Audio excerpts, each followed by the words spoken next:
Yes, well, we're dealing with the disaster medical operations, and in this segment, it's the life-threatening conditions and triage, and we need to recognize what the life-threatening issues are and the three killers, and that is airway obstruction, bleeding, and shock. So we'll start with the airway blockage. When you approach somebody that is down, injured, you check for breathing. You can put your ear up against their nose, see if they're breathing.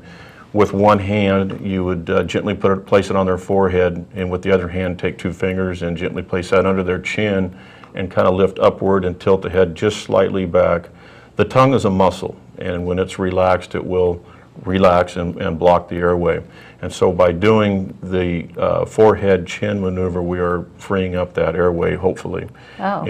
So a lot of times when people's airways are blocked, it's blocked by the tongue? By the tongue, because it's a muscle that will relax when they are now unconscious and not able to function mentally. Their muscles will go into a relaxation phase, and that tongue will often be the blockage and nothing else.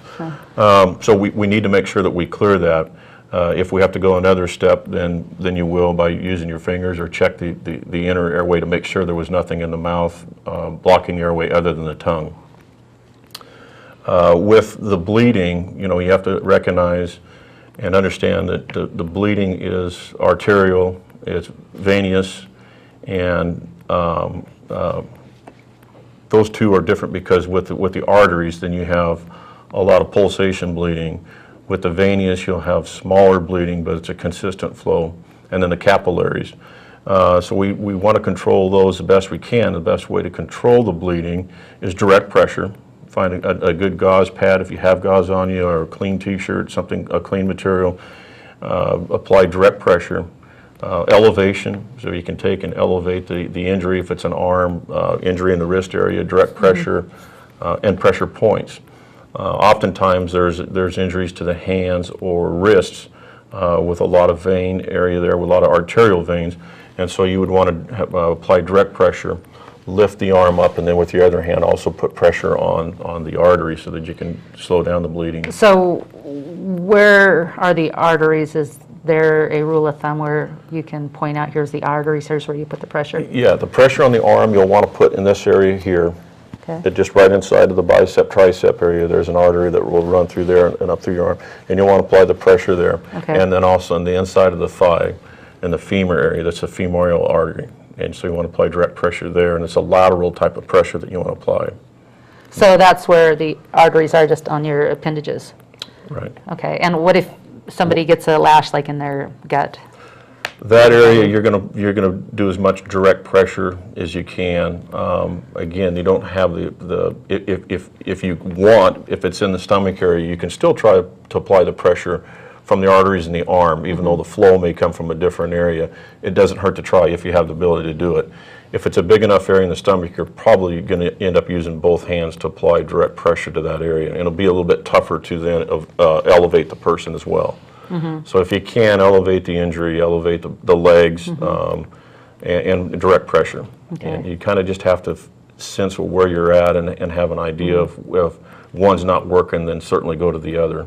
And the best thing is to direct pressure and on the arteries and the wound itself at the same time is best. So while I'm talking about the area, organ area, every now and then you hear about somebody getting shot in the lungs or in the heart or something. What do you do with that?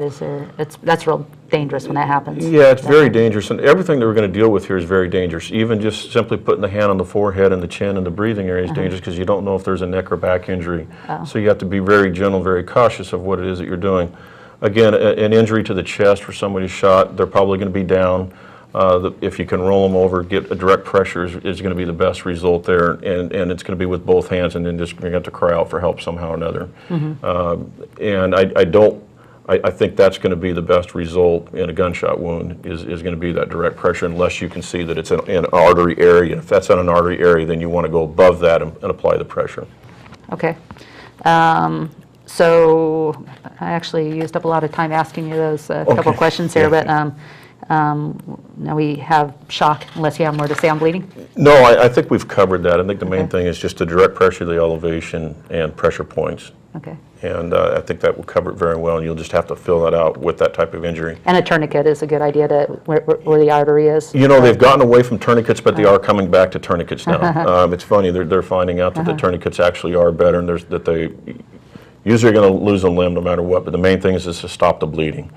Again, that's going to kind of be your sense of what's going on. If you feel that you've got the bleeding stopped with the direct pressure in their artery, then you don't need to go to a tourniquet. If there's no other way, then and it's going to save somebody's life, you'll have to resort to that. Okay. Okay, and then shock. Shock, again, that's what that is a slowing of the blood flow through the muscles, and you'll need to elevate the feet 6 to 10 inches, put a blanket under the person or some kind of soft clothing material if you have it, a blanket over that person. You want to try to keep them as warm as possible.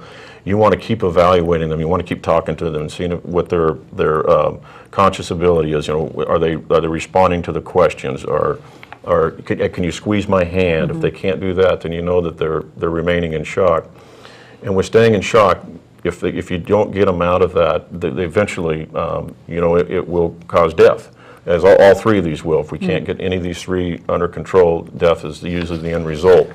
And with shock, what it'll end up doing is the circulation of the blood is shut off. It'll cause death to the cells, the tissues, and your entire organs. And so that's why you really got to concentrate on making sure you keep the person out of shock. A body can recover from blood loss and from air loss if in a short period of time, but the shock's the one that becomes more dangerous because it affects all the other two as well.